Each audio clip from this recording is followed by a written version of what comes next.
you. And wow, it's my second time to stand in front of you, and it is my pleasure to share the Word of God. I'm praying that I may preach, um, you know, much word this evening, because for me I think it's my third time to share the Word of God in pure English. And I know that the Holy Spirit will gonna bring you the message. Amen. Amen. I would like to share the Word of God in the book of Matthew. But first of all, I would like to talk about dreams and vision. Maybe a lot of us, we have dreams before. But because of circumstances, problems, trials, and the impossibility of that dream, we give up the dream. But you know, the Lord has plan and purpose in everyone, right? I know that God has a big plan and purpose for our future. And I really believe that God is not finished. He has a lot of things for you and for me. Amen? Amen. And um, we are having a conversation of one of my friend, the youth pastor of Agape Church, and we're talking about church. We're talking about the real meaning of the church. And I know that in these days, church are missing the real meaning of church. What you say? Amen. They are missing. They are missing. Come on here. What is the purpose of Jesus Christ? Why He came on earth? Come on, son. Okay, let's read in Matthew chapter 16, verse 18. 16 to verse 18. This is the word of Jesus to Simon Peter. Matthew chapter 16, verse 18. Come on. 18. And I tell you that you are Peter, and on this rock I will build my what? Church. And the gates of what? Hades or hell will not overcome it. Come on. Okay. This is the real meaning and the purpose of the church. And I really believe this is the dream of Jesus Christ to every church all over the world. Jesus came to build His church. Come on. And this is my question to all of you right now. Do you belong to the church of Jesus Christ? Come on. All right. All right. Amen? Amen. Amen. So we are member of the church of Jesus Christ. We are part of this church that Jesus has built 2,000 years ago. Amen. And the purpose, what is the purpose? What is the dream of Jesus Christ in this church? He said, the gates of hell will not overcome against whom? Come on. The church. Amen. Believe me. What is the purpose of the gate? Come on. What is the purpose of the gate? Come on. The gate is a fortress. Is right? Come on. Right? It is a property wall. Meaning, if you have the gate, this side is yours, and the other is not yours. Come on. So, we are talking about the gates of hell. Come on. Amen? And this is hell. This is the gate of hell. Come on. And you, church, will gonna go to the place of hell to snatch the people in this hell, to bring them into the kingdom of God. Come on. That is our job, Yes. my friends. This is the purpose of church. Amen? Sometimes you feel like, wow, it's nice to hear the church. We're gonna praise God. Wow, the presence of God is so awesome. I really feel it and I really enjoy it. And what's next? All right. Something after that. You know, guys, my desire is that every one of us we're gonna have the heart for the lost. Uh-huh. Amen. Come on. You know, maybe next year when we will come back here, this place we're gonna fill with people. Amen. Are you dreaming on that? Amen. We're dreaming on that. You know, I'm a dreamer. And I dream of my church to be one of the biggest church in La Trinidad, Philippines. Amen.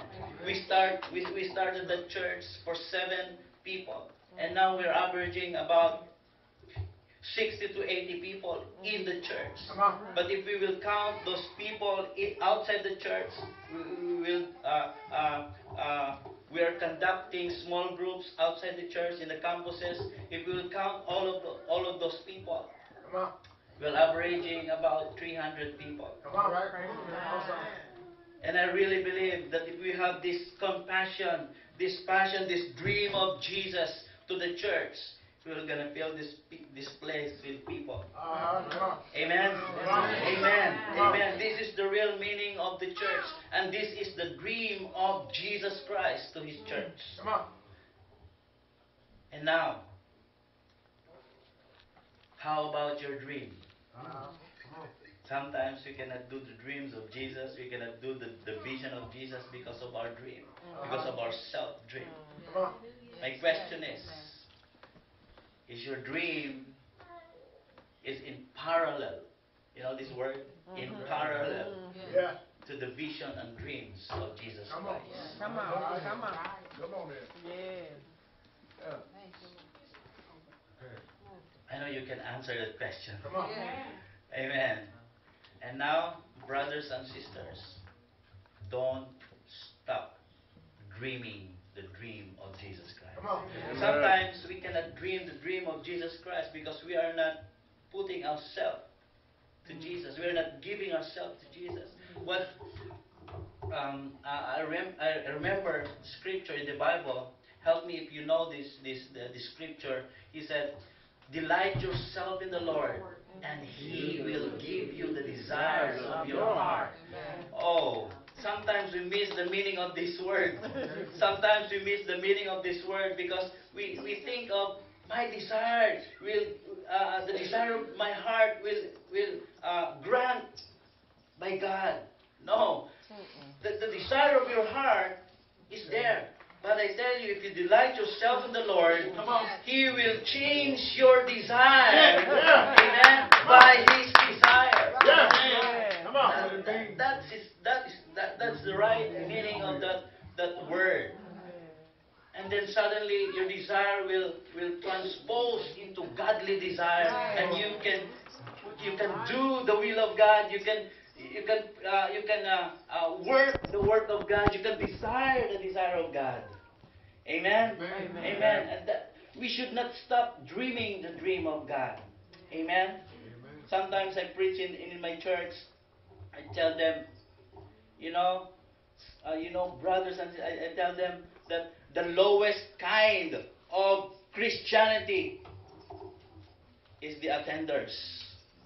They just attend church, give their tithes, they give their offerings, they say praise the Lord, but they are not working for the kingdom of God.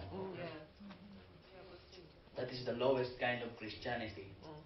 But if you dream the dream of God, you should work.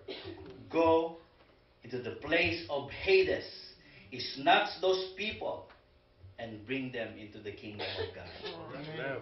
I can imagine if every one of us were going to invite just one person this coming Sunday, you're going to fill this place with people. And they will receive Jesus Christ as their Lord and Savior. Dreams. Don't stop dreaming. But don't sleep on your seat right now. Okay. What I mean is, don't stop dreaming. Maybe you have dreams for yourself, but the question is the dream aligned to the will of God? Amen. So right now, I just want to share about the 2 enemies of dream. Are you ready for this? Okay. Right. Number 1 is low self-esteem. What is that low self-esteem?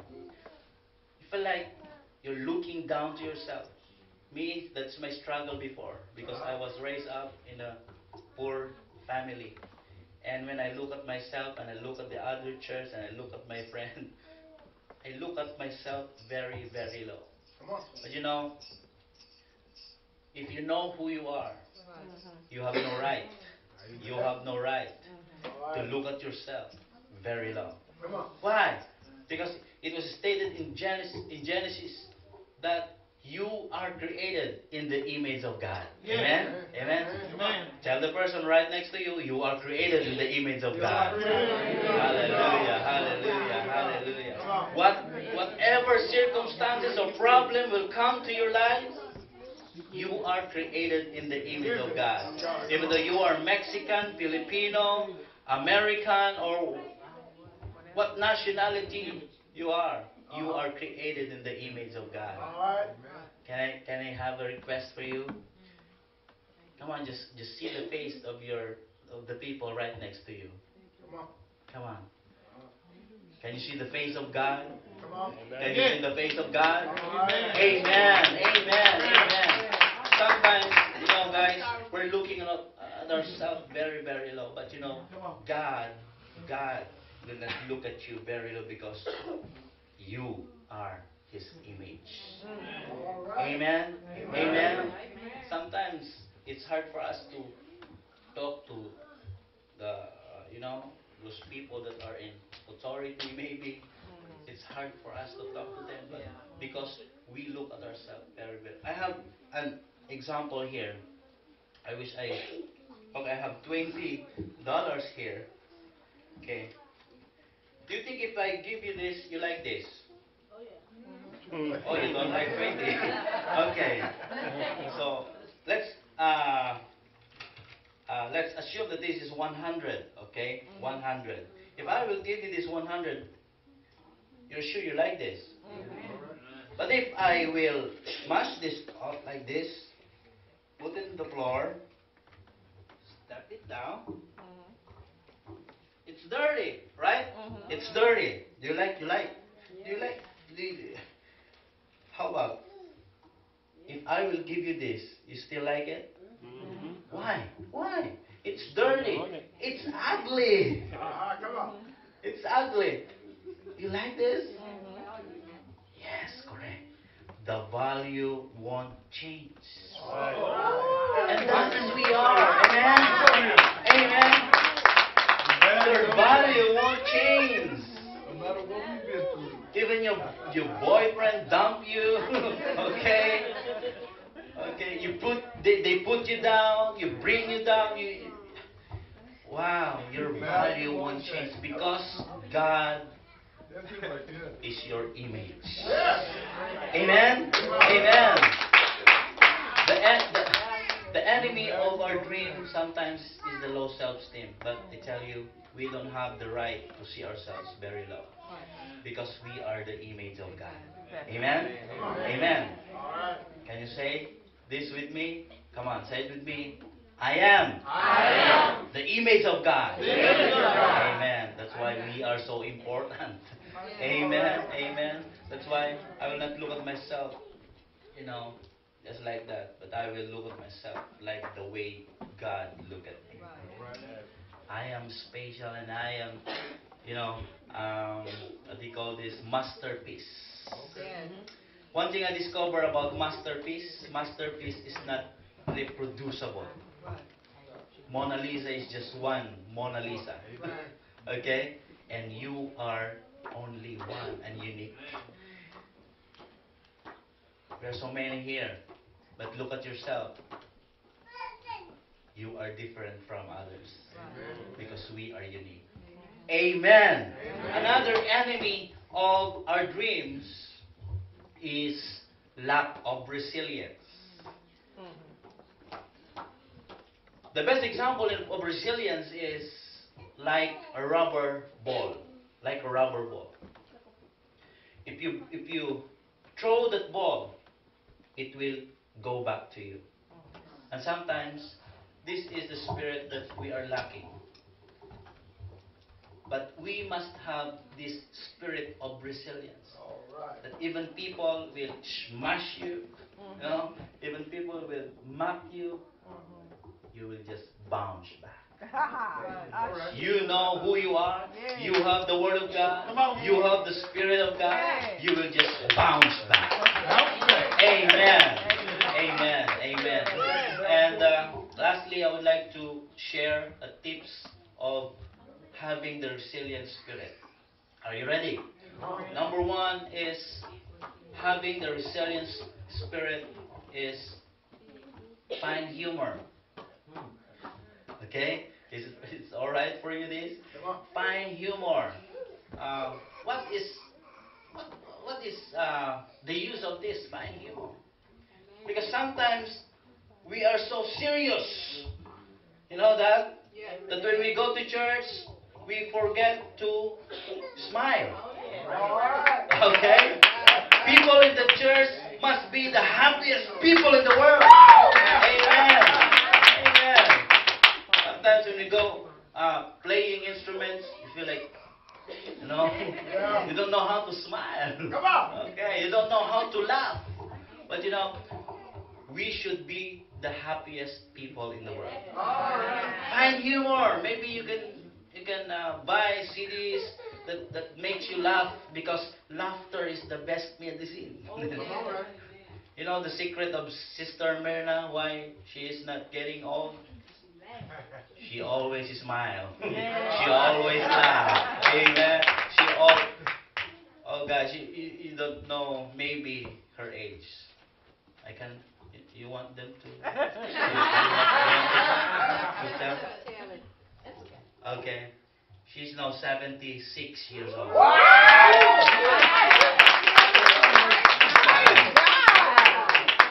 She is a lot younger than her age, right? Amen. Amen. Because when we go to mission, she laughs with us, she jokes with us, and we are happy. Amen. So find humor. Amen. Amen. Maybe you can buy the CD or DVD of Mr. Bean, or just make you laugh. You know. Sometimes we need this. Amen. We need this. We need this. But you have the wisdom to choose every movie. Amen. And another is I'm forgetting something. Okay.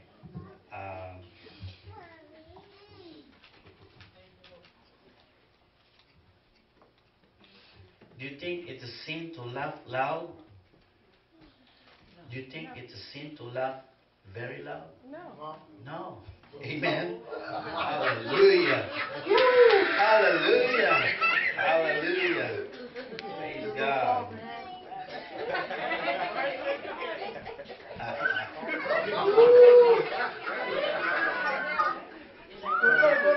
Hallelujah. Praise God. Hallelujah. Okay, we are in the 3 tips of having a resilient spirit. Hallelujah. Okay. Number 2 is get connected. Number 1, get connected to God always. Get connected to someone else. You should have your mentor. Praise God, you have your pastor, you have your first lady here. Okay? You should connect yourself to them. If you have problem, go to them. Ask for advice. Ask for prayer. Amen? Amen. Another is get connected to a family like this. Get connected to a family, because we need the family. Amen? And lastly, learn from your mistakes and change. Amen? Learn from your mistakes and change. Because a lot of people, they're learning from their mistakes, but they are not changing. Hallelujah. Okay. Sometimes I heard a story, and this is a true story in the Philippines. This woman invited her husband to go to a church, and then after the church, he told to her husband, "Come on, darling, let's go home." Her husband told him, "No, darling, I don't want to go home. I just want to stay here." And the wife said, "Why?" And the husband told her, "Because if we are here on the church, you're so kind."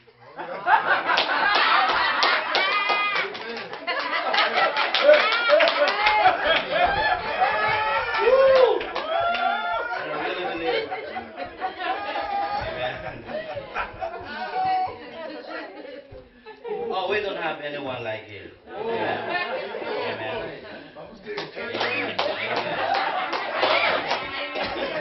Amen. So we should learn and change. Amen. Can I ask you a question? How many of you here came to church because they want to learn? Can I see your hand? Wow. But I discourage you right now. Is it all right? I want to discourage you, not just learn, but I encourage you to change. What you hear from the pastor, what you hear from the preacher, come on, apply to your life and change. Because we are born in this earth to change the world. You are here in this church to change this community. You are here in this church to change your family, to change your relatives, to change everyone around you. Amen? Amen. Sometimes I hear of, darling, if you change, I'm going to change. Did you hear that word? If you're going to change, I'll change. But that is wrong. The first is, darling, I will change. Sister, I will change. Because I know that when I change, you will gonna change. Amen? Amen. If I change, everything changes. Your community will change. Your environment will change. The atmosphere will change. Amen. Thank you for this great opportunity to share the Word of God. And I believe the Word of God is powerful to change our lives. Go and change the world. Amen. Hallelujah.